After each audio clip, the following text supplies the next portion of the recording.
Hello everyone, welcome to my study channel, Study with Let's Learn, Mission TET, CTET, Super TET 2022 and 23। Friends, today हम CTET session के अंतर्गत कुछ teaching add के parts को देखने वाले हैं। तो लेट्स स्टार्ट। टीचिंग ऐड यानी फ्रेंड्स शिक्षण सहायक सामग्री। तो शिक्षण सहायक सामग्री का मतलब शिक्षण में जो सहायक सीखने में सहायक होती है सामग्रियाँ शिक्षण सहायक सामग्री के अंतर्गत आती हैं। तो इसको डेफिनेशन के अंतर्गत हम देखेंगे। वह सहायक सामग्री जो बालक को सीखने में सहायता करती हेल्प करती है, जिसकी सहायता से बालक रोचक तरीके से कोई भी एजुकेशन को प्राप्त करने में मतलब एक आसानी होती है, तो शिक्षण सहायक सामग्री कहलाती है। सेकंड डेफिनेशन देखेंगे। वह सहायक सामग्री जिसका प्रयोग करके अध्यापक कक्षा शिक्षण को सरल एवं रोचक बनाता है, उसे शिक्षण सहायक सामग्री कहते हैं। एग्जाम्पल के तौर पे आप देख सकते हो ब्लैक बोर्ड, यूट्यूब, पाठ्य पुस्तक आदि। तो इसकी इम्पोर्टेंस को हम समझेंगे।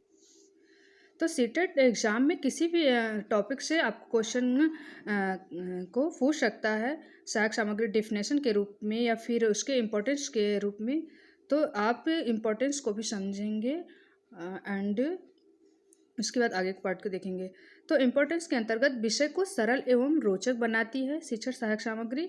बालक की इंद्रियां जो होती हैं वो एक्टिव रहती हैं, क्योंकि आप देख सकते हो कि बालक जब देख कर, सुन कर और उसको छू कर ज्ञान प्राप्त करता है और खेल खेल में, तो उसको रोचक लगता है और उसको जो इंद्रियां होती हैं, ज्ञान इंद्रियां, वो एक्टिव होती हैं।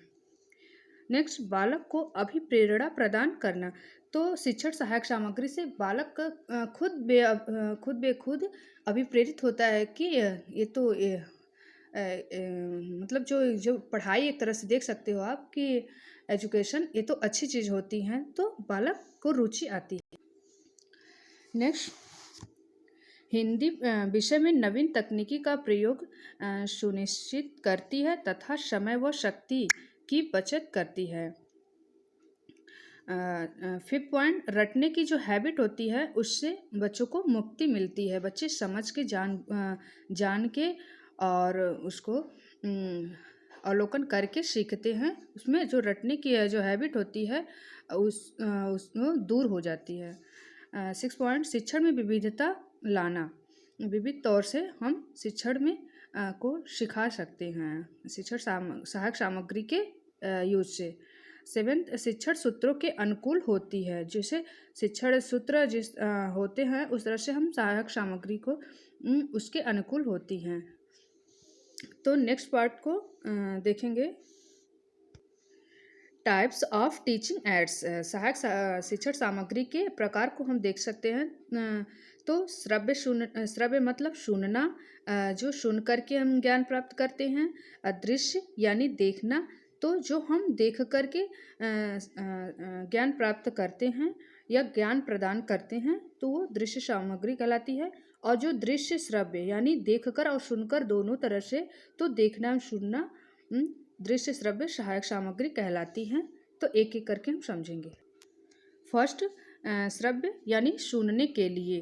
तो सुनने के लिए यानी हम जिस भी सहायक सामग्री से सुन करके शिक्षा प्राप्त करते हैं, तो या फिर हमको शिक्षा मिलती है, तो श्रव्य या सुनने वाली जो सहायक सामग्री कहलाती हैं। Example, radio, tape recorder, gramophone, lingua phone, भाषा प्रयोगशाला। तो यहाँ पे आप देख सकते हो कि भाषा प्रयोगशाला जो है वो दृश्य सामग्री नहीं है। भाषा प्रयोगशाला यह दृश्य श्रव्य नहीं है, यह दृश्य श्रव्य सामग्री नहीं है, यह दृश्य सामग्री है।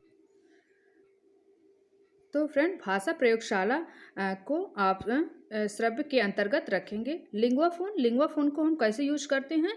रिकॉर्ड करके सुनते हैं। कोई भी हमको जो यूज में आने वाली जो हमको ये एजुकेशन है, तो हम उसको रिकॉर्ड करके बच्चों को सिखाते हैं और खुद सीखते हैं। तो ये श्रव्य के अंतर्गत आता है। तो नेक्स्ट, दृश्य शिक्षण सहायक सामग्री, जिसे हम देख करके शिक्षा प्राप्त करते हैं, तो वो दृश्य शिक्षण सहायक सामग्री कहलाती है। यहाँ पे आप देख सकते हो, जिसे देखकर पढ़कर ज्ञान प्राप्त करते हैं। तो एग्जाम्पल में पाठ्य पुस्तक को ले लीजिए, बुक्स, समाचार पत्र, पत्र पत्रिका, श्यामपट यानी ब्लैक बोर्ड। एक नोट पॉइंट है कि श्यामपट को, ये भी क्वेश्चन सीटेट में पूछ सकता है कि श्यामपट को शिक्षक का मित्र कहा जाता है या फिर श्यामपट को शिक्षक मित्र कहा जाता है। और एक इम्पॉर्टेंट की तरफ से आप नोट पॉइंट कर सकते हो, अपने नोट्स में इंक्लूड कर सकते हो कि शिक्षक को 45 डिग्री का कोण बनाकर लिखना चाहिए ब्लैक बोर्ड पे।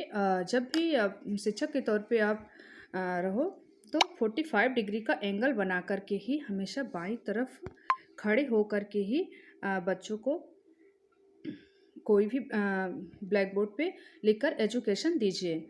नेक्स्ट मानचित्र, ये दृश्य सहायक सामग्री के अंतर्गत रेखा चित्र, मॉडल या प्रारूप। तो मॉडल या प्रारूप हम कहाँ यूज करते हैं, तो जिसकी हम जहाँ पे मानचित्र का प्रयोग हम नहीं कर सकते या फिर जो मॉडल हम प्रस्तुत नहीं कर सकते, तो उसका हम प्रारूप ही, जो 3D हम दिखा नहीं सकते, तो हम मॉडल का यूज करते हैं। Next bulletin board. तो बुलेटिन बोर्ड के अंतर्गत आप देख सकते हो, तो बुलेटिन बोर्ड के अंतर्गत आप समझ सकते हो कि ऐसा बोर्ड जिसमें मखमल का कपड़ा लगा हो, जिसमें नोटिस चिपका दी जाए और जिसमें पिन धंस जाए। तो आप देख सकते हो कि स्कूल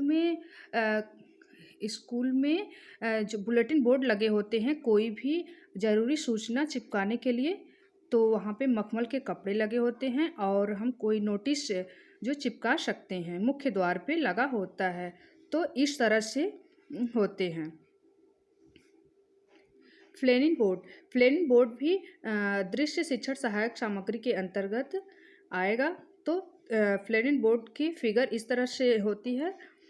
तो इसमें खाने कटे होते हैं और जिन पर कोई समाचार आदि फिट किया जाता है। फ्लेनिंग बोर्ड, अगर आपको एक क्वेश्चन बनता है सीटेट एग्जाम में, तो बुलेटिन बोर्ड, फ्लेनिंग बोर्ड और मॉडल, ये सब दृश्य शिक्षण सहायक सामग्री के अंतर्गत आएगा।